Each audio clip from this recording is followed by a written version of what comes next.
pour moi, c'est la force du court-métrage, en fait, de pouvoir ouvrir une porte et puis bon, bah, après on peut continuer le récit, soi-même. Dans l'écriture, j'étais vraiment partie des 2 enfants, puisque c'était ça mon point de départ et après en travaillant avec ma co-scénariste Johanna Krawczyk, on a vraiment fait émerger cette histoire du grand-oncle qui avait quasiment disparu de ma mémoire. En fait, ma grand-mère est décédée en 2020 au moment où ma fille est née. Un passage, en fait, d'une génération à une autre et c'est en écrivant que, tout d'un coup, je me suis, évidemment rappelée de ce grand-oncle qui a toujours été présent pour moi. La cohabitation des 2, elle s'est faite vraiment dans le travail d'écriture. C'est-à-dire que, moi, j'avais cette première version qui était très douce, où en fait, il y avait pas ce drame qui était présent et c'est en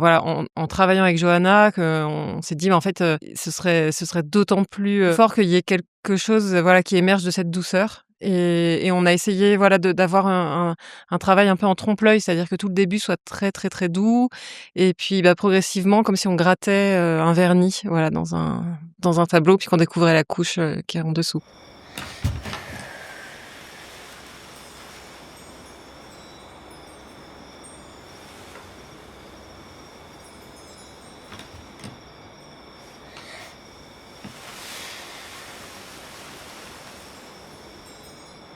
Moi, je viens de l'animation aux arts déco, mais on était, enfin moi j'étais inscrite avec une partie des personnes, que j'ai encore autour de moi, dans cet atelier gravure et c'est vrai que mes premiers films, je les ai faits à l'encre de gravure sur verre, en direct sous caméra. Pour, une fugue, j'avais envie qu'on sente, voilà, la carnation des enfants. Ils sont en maillot de bain et j'avais vraiment envie qu'on sente la peau et c'est vrai que le travail à la peinture, ça permettait ça et aussi, que le décor, soit présent et donc il fallait que l'image soit pleine, quoi, qu'elle soit remplie. La peinture s'est imposée assez simplement, pour ce film-là.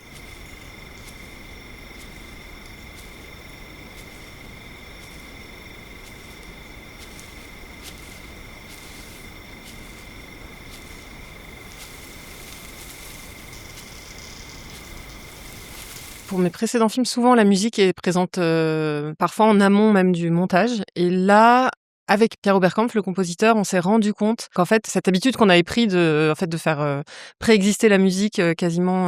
en amont du film, là, ça fonctionnait pas, notamment parce qu'il y a toute cette partie de tension dans la forêt où, en fait, j'avais besoin de monter et de moi-même décider des durées et si, en fait, j'étais assujettie à la musique, direct, je tombais dans quelque chose d'un peu clipesque et c'est pas péjoratif du tout parce que moi, j'adore ça. Mais en fait, ça ne servait pas cette tension dans le film. Donc on a mis pause sur la musique à ce moment-là et moi j'ai fait mon animatique, donc le brouillon, hein, de l'animation et là Pierre a posé sa musique et puis après on a réajusté. Et j'avais très envie de ces voix dans le film, donc il y ait ces 2 voix qui se mêlent. Donc au début on a pensé à des voix d'enfants. Après on s'est rendu compte qu'en fait, des voix de femmes, bah, ça marchait très, très bien et en fait, c'était même plus logique par rapport à la temporalité, c'est-à-dire qu'on est plutôt dans l'intériorité de la sœur adulte. Là, on a travaillé avec, 2 chanteuses. En fait, ces 2 voix avaient 2 grains très différents, et qui se mêlaient très, très bien et ensuite, bah, avec Pierre, on a travaillé cette idée qu'il y a à la fois, de la douceur dans la musique, des moments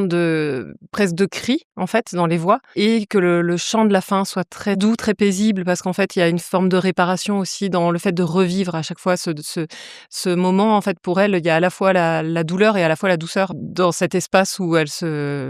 vient se loger, le temps du film.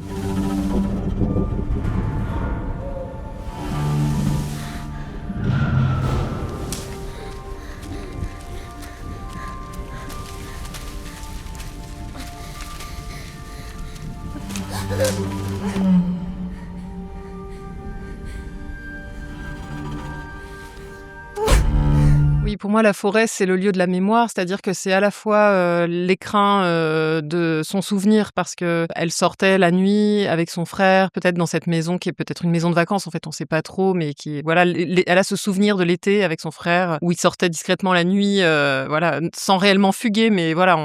en l'absence des adultes, qui est ce souvenir un peu merveilleux et la forêt, c'est aussi, un lieu qui peut être très inquiétant pour des enfants comme pour des adultes d'ailleurs et donc elle avait cette espèce d'ambivalence, la forêt, d'être à la fois, un lieu accueillant et puis à partir du point de bascule du film où on comprend que quelque chose se dérègle, même au travail des couleurs, on a refroidi les choses, enfin voilà, ensuite à l'étalonnage, on a encore joué ça un peu plus. Elle est plus sombre, il y a moins de nuances et elle est vivante en fait cette forêt, elle est comme, voilà, comme une forme de mémoire.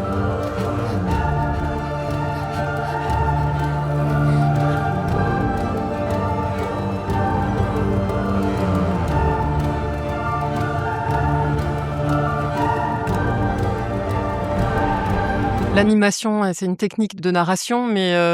c'est vrai que là, je pense que c'était la forme qui m'allait, je trouve dans l'animation une capacité à condenser les choses visuellement et aussi, narrativement. Et là, c'était comme, voilà, de déposer quelque chose, enfin, de synthétiser, une pensée et une émotion que j'avais, à ce moment-là à travers, l'animation.